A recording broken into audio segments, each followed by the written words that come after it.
I was 49 years old when I was diagnosed with cancer, and it was a rough thing.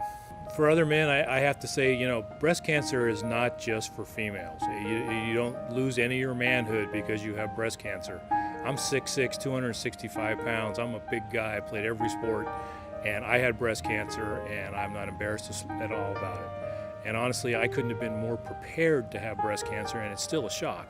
I'm a cameraman for a living. I've probably done 100 television stories on breast cancer. I've been in surgeries. I've done training videos how to use the biopsy tools. I mean, I knew everything there was to know besides being a doctor or a nurse, breast cancer. But when you get that diagnosis, it's shocking.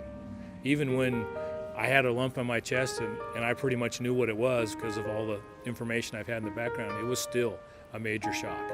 It changed my life dramatically.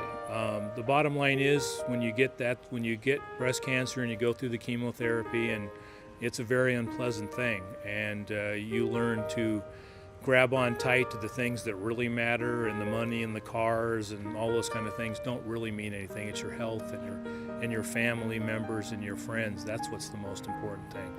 And honestly, that's something I'd lost grasp of. I mean, I was more involved in how much money I could make, which one big production I could get. Now it's all about my family, and I work to pay the bills and feed everybody. But it's not my primary focus. It's my family that means the most. And when you lose sight of that, the Lord kind of throws some stumbling blocks, and cancer is a much bigger block to slow you down and take stock of what's most important in your life. My mother-in-law had breast cancer and been in remission and came back, and she was struggling on her second round of breast cancer when I was diagnosed. And that dear woman helped me and counseled me and told me what was coming, and it basically made me try to be more of a man to take it as well as she did, because she was so graceful. You never saw her in pain. You never saw her slow down. None of those things. And boy, it knocked me to my knees. And so it was kind of like an example for me to try to strive to live in her shoes, and I couldn't do it. There's just no way I could do it. If you know anybody that has cancer, be a friend, put out a hand.